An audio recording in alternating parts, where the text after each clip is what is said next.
Hi friends, welcome to my channel. இன்றைக்கி வந்து என்ன பார்க்க போகிறோம்னா சேனக்கிழங்கு வறுவல் எப்படி டேஸ்ட்டாக சிம்பிளாக சீக்கிரம் செஞ்சிடலாம் அப்படின்னு தான் பார்க்க போகிறோம். இதை சட்டி கிழங்குன்னு சொல்லுவாங்க.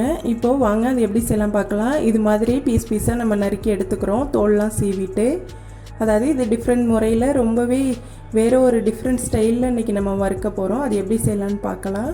இப்போது அதை நறுக்கி எடுத்தாச்சு, தண்ணியில் ஊற வச்சுருக்கோம். அதில் வந்து கல் உப்பு கொஞ்சம் மஞ்சத்தூள் சேர்த்து ஒரு 1/4 மணி நேரம் ஊற வச்சுக்கோங்க.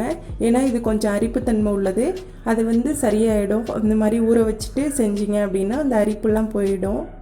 இந்த சேனக்கிழங்குல பார்த்தீங்க அப்படின்னா ஒமேகா 3 அப்படிங்கிற கொழுப்பு அமிலம் அதிகமாகவே இருக்குது. அதாவது நம்ம உடம்புல உள்ள அந்த கெட்ட கொழுப்பெல்லாம் அழிச்சிட்டு நல்ல கொழுப்பெல்லாம் உருவாக்கக்கூடிய சக்தி அதிகமாகவே இருக்குது. அதோட இதில் நார்ச்சத்து அதிகமாக இருக்குது. நம்ம உடம்புல அடிக்கடி ஏற்படுற அந்த மலச்சிக்கல்லாம் கூட இது சீக்கிரம் சரி செஞ்சிடும். அதே மாதிரி நுரையீரலில் ஏற்படக்கூடிய அந்த புற்று செல்களை அழிக்கக்கூடிய செல்கள் இதில் அதிகமாகவே இருக்குது. அதே மாதிரி தசை பிடிப்பு, அந்த பிடிப்பு வாய்வு அதெல்லாம் சொல்லுவாங்கள்ல, அதை கூட சீக்கிரம் சரி செய்யக்கூடிய அதிக சக்தி இந்த காயில் இருக்குது. அடிக்கடி நம்ம இதை கண்டிப்பாக உணவில் சேர்த்துட்டு வரணும். அடுத்து நம்ம ஒரு மிக்ஸி ஜார் எடுத்துக்கிறோம். அதில் வந்து ஒரு தக்காளி சேர்த்துக்கிறோம். அடுத்து வந்து காஞ்ச மிளகாய், பட்டை மிளகாய் சொல்கிறோம்ல, அதை சேர்த்துட்டு 4 பூண்டு பல் அதையும் சேர்த்துக்கிறோம். இதை வந்து நைஸாக அரைச்சிக்கிறோம். இப்போ இது தனியாக இருக்கட்டும். அடுத்து வந்து ஒரு பேன் வச்சுக்கிறோம். அதில் 2 குழிக்கரண்டி ஆயில் விட்டுக்கோங்க. நம்ம எப்போது செய்கிற மாதிரி கடுகு உளுந்து போட்டு தாளிச்சிக்கோங்க. அடுத்து கருவேப்பிலையும் போட்டு தாளிச்சிக்கோங்க. அடுத்து நம்ம நறுக்கி வச்சா அந்த மஞ்சள் தண்ணியில் ஊற வச்சா அந்த காயை இதில் சேர்த்துக்கிறோம். கொஞ்சம் மஞ்சளாகவே ஆயிருக்கு பாருங்கள், மஞ்சள் ஊறி இருக்குது. இப்போ இதை மறுபடியும் நம்ம ஒரு 2 நிமிஷம் நல்லா வதக்கி விடணும். அந்த எண்ணெயிலே வதங்கட்டும், கொஞ்சம் கலர் மாறு தெரியும். அப்போது வந்து நம்ம கொஞ்சம் மசாலா தூள்லாம் சேர்க்க வேண்டியிருக்கும்.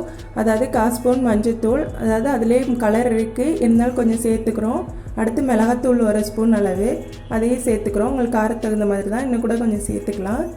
இப்போது இதை நல்லா வதக்கி விடுறோம். இப்போது இதில் இதுக்கு தேவையான அளவு உப்பையும் சேர்த்துக்கோங்க. ஒரு நிமிஷம் அதையும் நல்லா வதக்கி விட்டுட்டு அதுக்கப்புறம் தனியாக புளி எடுத்து கரைச்சி வச்சுக்கோங்க. இப்போது நம்ம இதில் வந்து புளி தண்ணி ஊற்றி வேக வைக்க போகிறோம். அதாவது புளி தண்ணி எதுக்குன்னா அந்த அரிப்புத்தன்மை போகிறதுக்கு தான். நம்ம ஆல்ரெடி உப்புலையும் ஊற வச்சுருக்கோம். அதே மாதிரி இந்த புளி தண்ணிலையும் வேக வச்சோம் அப்படின்னா சுத்தமாக அந்த அரிப்பே இருக்காது, சாப்பிட்றதுக்கு ரொம்ப டேஸ்ட்டாக இருக்கும். இப்போது அது காய் கொஞ்சமாக முழுகிற அளவுக்கு தான் அந்த தண்ணி ஊற்றிருக்கோம். புளி தண்ணி ஊற்றியாச்சு. இப்போ அப்படியே ஒரு மூடியை போட்டு ஒரு மீடியம் ஃப்ளேம்லேயே ஒரு 2 நிமிஷம் அப்படியே இருக்கட்டும், வேகட்டும். நல்லா 2 நிமிஷம் கழித்து எடுத்தீங்க அப்படின்னா நல்லா வெந்திருக்கு. அந்த காய் நல்லா வெந்திருக்கு பாருங்கள், எண்ணெயும் மிதக்குது. இப்போ வந்து நம்ம அரைச்சி வச்ச அந்த தக்காளி பேஸ்ட்டை இதில் சேர்த்துக்கிறோம். தக்காளி இன்னும் கொஞ்சம் வேணுனாலும் கொஞ்சம் கூட சேர்த்துக்கலாம், ரொம்ப புளிக்கிற மாதிரி ஆகிடும். அதனால் ஒரு தக்காளியே போதுமானது, ஏன்னா நம்ம புளி தண்ணியை ஆல்ரெடி சேர்த்துருக்கோம். இப்போது இந்த பேஸ்ட்டை இதில் சேர்த்து இதையும் நல்லா வதக்கி விட்டுக்கிறோம்.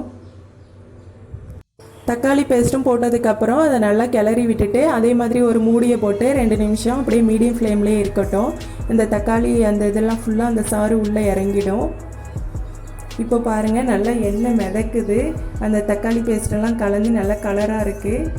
இப்போது இதில் நம்ம கடைசியாக வந்து சோம்பு வந்து 1 ஸ்பூன் அளவு இடித்து அதில் சேர்த்துக்கிறோம். இப்போ இது நல்ல ஒரு ஃப்ளேவர் கொடுக்கும். ஃபைனலாக இது ஒரு நல்ல ஒரு வாசமாகவும் இருக்கும். இப்போ அதை அப்படியே இதே மாதிரி கிளறி விட்டுட்டு சிம்மில் வச்சு ஒரு 2 நிமிஷம் அப்படியே வறுத்து எடுக்கணும். அப்பப்போ திருப்பி போட்டிங்க அப்படின்னா நல்லா கலர் மாறி இருக்கும். அதே மாதிரி நம்ம உருளைக்கிழங்கு வறுக்கிற மாதிரி நல்ல ஒரு வறுவல் ரெடி ஆகிடும். பாருங்கள் கலர்லாம் மாறி இருக்குது. சூப்பரான சேனக்கிழங்கு வறுவல் ரெடி ஆகிட்டு. இதே மாதிரி நீங்களும் ட்ரை பண்ணுங்கள். ட்ரை பண்ணிட்டு எப்படி இருக்குன்னு லைக் பண்ணுங்கள், கமெண்ட் பண்ணுங்கள், ஷேர் பண்ணுங்கள். அப்படியே கீழே இருக்க சிவப்பு கலர் சப்ஸ்கிரைப் பட்டனும் அப்படியே பெல் பட்டனையும் அழுத்திக்கோங்க. அப்போ தான் நான் போடுற ஒவ்வொரு வீடியோ உங்களுக்கு உடனுக்குடனே நோட்டிஃபிகேஷனில் வரும். Okay, thank you.